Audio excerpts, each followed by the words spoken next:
नमस्कार, मैं हूं राजेश पिपलोदिया और इस वक्त आप देख रहे हैं दोपहर न्यूज। लगातार नई और ताजा जानकारियों के लिए हमारे चैनल को आप सबसे पहले सब्सक्राइब कर लीजिए।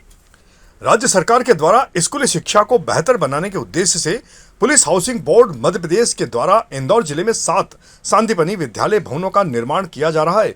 इनमें सांदीपनि विद्यालय, डोफर न्यू सहित कई स्कूलों के भवन पूर्ण रूप से तैयार होकर कक्षाएं संचालित हो रही है, जबकि कुछ अभी अधूरे हैं। परियोजना यंत्री N.K. उपाध्याय ने बताया कि महाराजा शिवाजीराव शासकीय महाराजा शिवाजीराव सांदीपनि उच्चतर माध्यमिक विद्यालय भवन का निर्माण 35.73 एकड़ की लागत से G+3 स्वरूप में किया जा रहा है। इनमें LKG से 12वीं तक की कक्षाएं, बायोफिजिक्स, केमिस्ट्री व कंप्यूटर लैब तथा बैडमिंटन व बास्केटबॉल कोर्ट सुविधा शामिल रहेगी। उन्होंने बताया, निर्माण कार्य 2023 में शुरू हुआ था, लेकिन परिसर से गुजर रही नर्मदा पाइपलाइन के कारण कार्य प्रभावित है। संबंधित विभागों को शिफ्टिंग के लिए अवगत कराया गया है। प्रशासन का प्रयास है कि कार्य शीघ्र पूर्ण कर विद्यार्थियों को बेहतर सुविधा उपलब्ध कराई जा सके। सर, आपका नाम? मैं N.K. उपाध्याय, परियोजना मध्य प्रदेश पुलिस संभाग क्रमांक 1 इंदौर। सर, बताएं कि इंदौर में बहुत सारे सांदीपनि आश्रम बन रहे हैं, उनकी संख्या क्या होगी?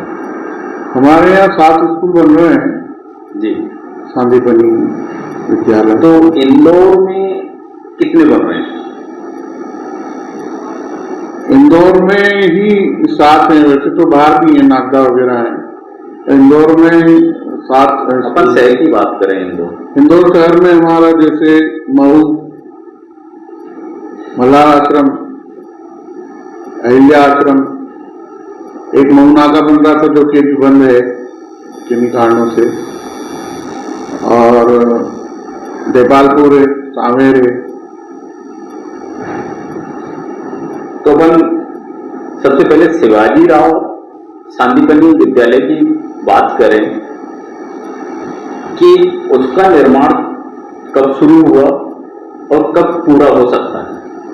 शिवाजीराव सांदीपनि विद्यालय जो इसका कार्यादेश है, ये फरवरी 23 को हुआ था और हमको इसको अक्टूबर 24 में इसको पूरा करना था। और इस काम की जो प्रशासनिक स्वीकृति वो 35 करोड़ 73 लाख रुपए है। लेकिन इसमें एक दिक्कत ये आ रही है कि जो नर्मदा की एक पाइपलाइन है, बड़ी पाइपलाइन, वो भवन के मध्य से होकर निकल रही है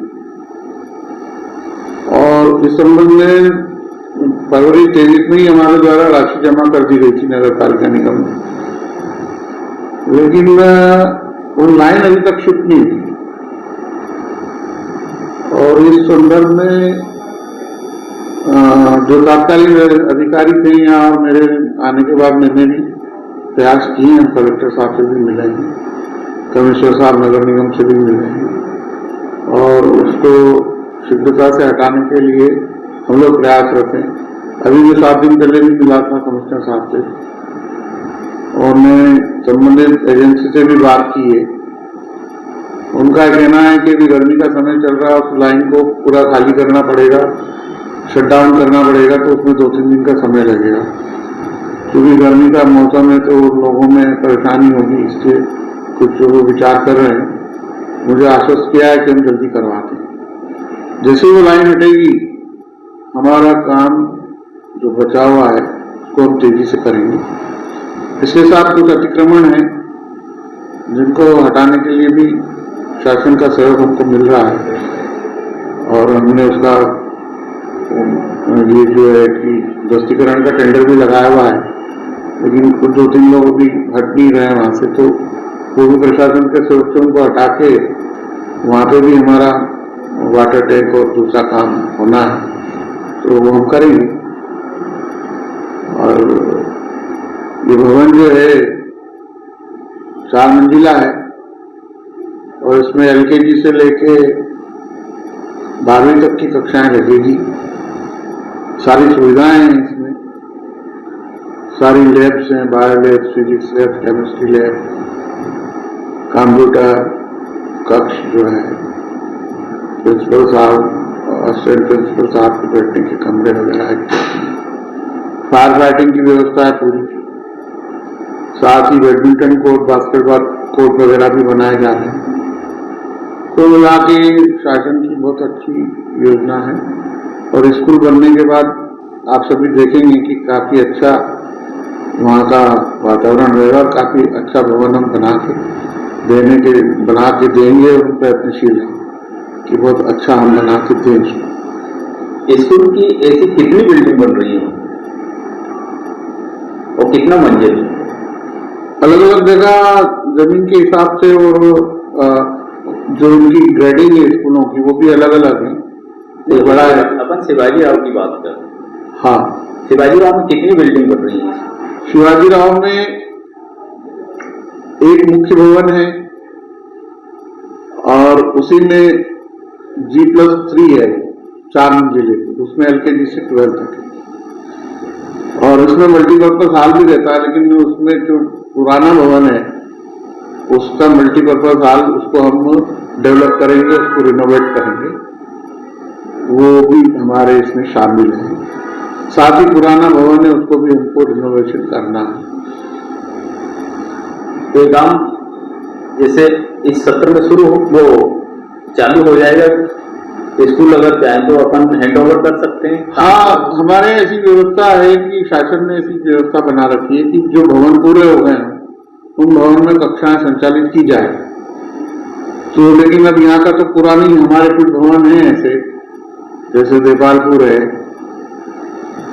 और हमारा सांवेर है, वो इस सत्र में वहाँ कक्षाएं संचालित हो सकती है।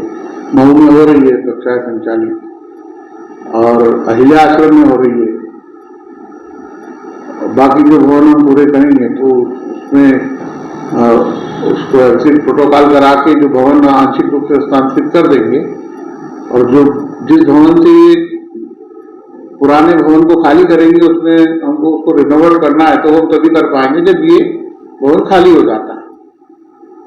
तो शिवाजी राव की अभी स्थिति क्या है? इस सत्र में चालू हो सकता है या? अभी मैं इसके बारे में प्रयासरत तो हूँ। अब जैसी ऑर्डर लगता है तो हमारा जो काम है, जो सेंटर में ही हमारी 4 छतें अटकी हुई है, नीचे कॉलम आ रहा है, वही पाइपलाइन जा रही है, वो हम तो कटिबद्ध है उसको करने के लिए। बस यही है कि थोड़ा सा हमारा जो हर्डल है वो हट जाए तो हम बिल्कुल उसको करने के लिए पांव पे खड़े हैं। नहीं, ये आप तैयार हो तो, लेकिन यहाँ पे इतना समय हो गया तो दिक्कत कहाँ आ रही है? अब काम पूरा नहीं हो पा रहा, रुका हुआ है। नहीं, अब वो चूंकि मुख्य भवन के कॉलम ही नहीं खुद पा रहे हैं पाइपलाइन की वजह से, तो हम उसमें मतलब हम क्या कर सकते हैं। अब वो लाइन हटेगी तभी ही काम संभव है और वो शासन भी कर रहा है। तो उसका जिम्मेदार कौन होगा फिर? अब तो ये तो मैं नहीं कह सकता हूँ इस संबंध में मेरे अधिकार क्षेत्र के बाहर है कहना, क्योंकि जो कंपनी बना रही है वो भी तो फिर पल्ला जा रही है कि मेरे को तो नहीं, उनको भी वो अब जो भी उनका जो समयावधि प्रकरण में जो टाइम का रिलैक्सेशन वो देना ही पड़ेगा, क्योंकि अगर हमारी तरफ से स्थान खाली नहीं हो पा रहा है तो हम उसके लिए जो भी हमारे एग्रीमेंट में जो नियम है वो उसके अनुसार हम कार्रवाई करेंगे। वही तो उसके जो गाइडलाइन है वो तो क्रॉस हो गई है। हाँ, वो सारे शासन के सब नियम है, सारे काम नियम के अंतर्गत होंगे जो भी होगा। तो नियम तो निकल ही गया ना सर, उसका टाइम तो निकल ही गया। टाइम निकल गया तो महीने का टाइम निकल गया तो ऐसी व्यवस्था रहती है कि अगर मान लो कि ठेकेदार की गलती नहीं होती है, उसके द्वारा जी काम में गलती नहीं है तो उसको उतना समय अवधि उसको दी जाती है बिना किसी अर्थदंड के। सारे क्लास बने हुए हैं और हम कटिबद्ध हैं इसको करने के लिए। शासन की योजना है तो हम चाहते हैं कि ये जल्दी से जल्दी पूरी हो। Thank you.